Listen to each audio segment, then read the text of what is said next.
Hallelujah, praise the lord. প্ৰভু যীশুৰ মধুৰ নামত আপোনালোক সকলোকে স্বাগতম জনালোঁ। আশা কৰোঁ আপোনালোক সকলোৱে ভালে আছে। প্ৰভু বিশ্বাসীসকল, ঈশ্বৰে যে আমাক সুন্দৰ দিন, সুন্দৰ বতৰবিলাক দি আছে, তাৰ কাৰণে ঈশ্বৰক ধন্যবাদ দিওঁ। আহক আজি দিনটোৰ আৰম্ভণি যাতে মংগল হয়, আশীৰ্বাদযুক্ত হয়, তাৰ কাৰণে ঈশ্বৰৰ বাক্য আজি আমি লৈছোঁ যাকোবৰ পত্ৰ 1:12। সুন্দৰ ঈশ্বৰৰ বাক্যই আমাৰ কাৰণে কৈছে, যি মানুহে পৰীক্ষা সহন কৰে তেওঁ ধন্য, কিয়নো পৰীক্ষা সিদ্ধ হ'লে প্ৰভুক প্ৰেম কৰাবিলাকক জীৱন ৰূপ যি কীৰ্তি দিবলৈ প্ৰভুৱে প্ৰতিজ্ঞা কৰিলে তাক তেওঁ পাব। Hallelujah, praise the lord. ঈশ্বৰৰ এই সুন্দৰ বাক্যৰ কাৰণে ঈশ্বৰক ধন্যবাদ দিওঁ। প্ৰভু বিশ্বাসীসকল, সেইটো যিটো যাকোবৰ পত্ৰত লিখা আছে, যিটো পৰীক্ষা, আমি পৰীক্ষা আহিলে আমি কেনেকৈ ধৈৰ্যৰে থাকিব লাগে, আৰু পৰীক্ষাটো ক'ৰ পৰা আহিছে, কি কাৰণে আহিছে, আমি ভালকৈ জনাটো উচিত। আৰু পৰীক্ষাত আমি ধৈৰ্য ধৰিবৰ কাৰণে চেষ্টা কৰিব লাগে, কিয়নো বাক্যই কৈছে পৰীক্ষা সিদ্ধ হ'লে প্ৰভুক প্ৰেম কৰাবিলাকক জীৱনৰূপ যি কীৰ্তি দিবলৈ প্ৰভুৱে প্ৰতিজ্ঞা কৰিলে তাক তেওঁ পাব কৈছে। আমি জীৱনৰূপ কীৰ্তি আমি পাম যদি আমি পৰীক্ষাবিলাকত জয়ী হওঁ, ধৈৰ্য ধৰি সহ্য কৰি। ঈশ্বৰে আমাক সেই কীৰ্তিটো দিব, আৰু পৰীক্ষাত সহন কৰাবিলাকৰ কাৰণেহে ঈশ্বৰে সেই কীৰ্তিটো সাঁচি থৈছে। যিটো খ্ৰীষ্টত থাকি সকলো সহন কৰে, দুখ, ক্লেশ, তাড়না, যাতনা, ঠাট্টা, নিন্দা, সকলোবোৰ যিবিলাক তেওঁ সহন কৰে, সেই ব্যক্তিৰ কাৰণেহে ঈশ্বৰে সেই জীৱনৰূপ কীৰ্তিটো সাঁচি থৈছে। আমেন, প্ৰেজ দ্য লৰ্ড। বিশ্বাসীসকল, আমি জানো যীশুখ্ৰীষ্টক কিমান গুণ মানুহবিলাকে ঠাট্টা কৰিলে, তেওঁক চৰ মাৰিলে, তেওঁক থু পেলালে, তেওঁক মাংস চিৰি যোৱাৰ দৰে তেওঁক মাৰিলে, তথাপি তেওঁৰ মুখেৰে এইটো শব্দ এটা নোলালে আৰু ওলাই নাহিলে। আমেন। কিয়? তেওঁ জানিছিলে যে তেওঁৰ তেজ যদি ওলোৱা নহয় তেনেহ'লে মানৱ জাতিৰ উদ্ধাৰ নাই, মানৱ জাতিৰ পাপ মোচন নাই, যদি তেওঁৰ তেজ নোলায়। হালেলুয়া। কিয়নো বিধানৰ মতে তেজৰ দ্বাৰাহে পাপ মোচন হয়। আমেন। সেইকাৰণে যীশুখ্ৰীষ্টই একেবাৰতে আমাৰ কাৰণে গোটেইবিলাক পাপ মোচন কৰিলে তেওঁৰ পবিত্ৰ তেজৰ যোগেদি।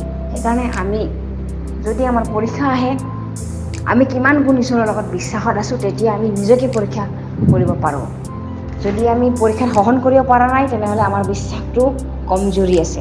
আৰু যদি আমি সেই পৰীক্ষাত নিজকে ধৈৰ্য ধৰি আমি সেই পৰীক্ষাটোৰ পৰা আমি জয়ী হ'ব পাৰোঁ, তেনেহ'লে আমি নিজকে ভাবিব লাগিব যে আমি ঈশ্বৰৰ লগত ভালকৈ আছোঁ। যদি আমি ঈশ্বৰৰ লগত ভালকৈ নাই, ঈশ্বৰৰ বাক্য যদি আমাৰ লগত নাই, ঈশ্বৰৰ উপস্থিতি যদি আমাৰ লগত নাই, ঈশ্বৰৰ লগত সম্বন্ধ যদি আমি নাই আমাৰ, তেনেহ'লে আমি পৰীক্ষাত জয়ী হ'ব নোৱাৰোঁ।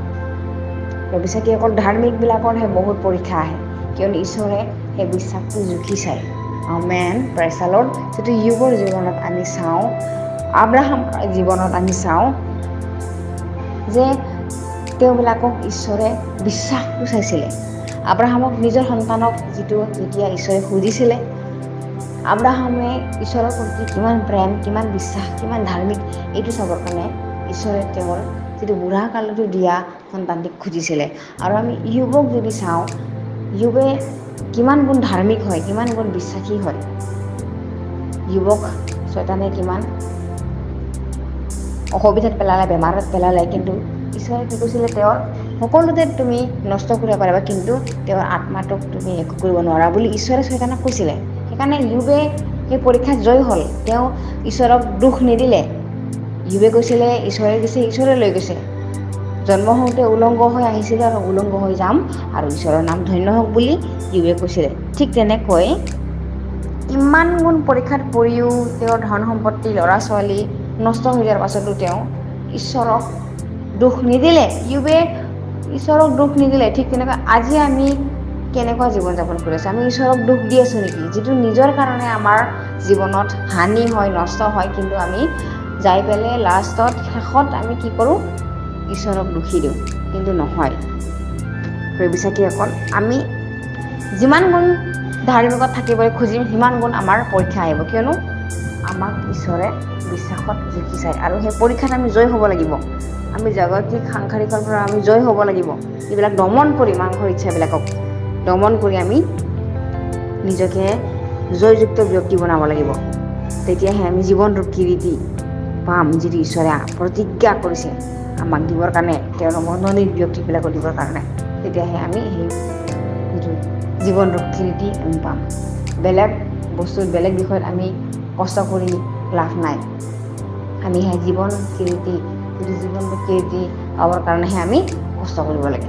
Hallelujah, praise the lord. মই বিশ্বাস কৰোঁ এবেকৰ যোগেৰে আপোনালোক সকলোৱে আশীৰ্বাদ প্ৰাপ্ত হৈছে বুলি। আমি একেলগে প্ৰাৰ্থনা কৰোঁ। ধন্যবাদ প্ৰভু তোমাৰ মহান প্ৰেমৰ কাৰণে। প্ৰভু তুমি আমাক ধৈৰ্য দিয়া, স্থিৰসংস্থা দিয়া, যাতে আমি সকলো পৰীক্ষাবিলাকত জয় হ'ব পাৰোঁ। পৰীক্ষাবিলাকৰ ওপৰত আমি জয় হ'ব পাৰোঁ। তোমাৰ নামটো লৈ, যীশুৰ নামত লৈ আমি জয় হ'ব পাৰোঁ। প্ৰভু এনেকুৱা হৃদয়, এনেকুৱা মন দিয়া। ধন্যবাদ প্ৰভু আজিৰ দিনটো সুন্দৰ দিয়াৰ কাৰণে, আমাক ছেফলি ৰখাৰ কাৰণে। ধন্যবাদ তোমাৰ সুন্দৰ বাক্যৰ কাৰণে। শুনি থকা কৈ থকা সকলোৰে ওপৰত একে সমানে আশীৰ্বাদ কৰিবা।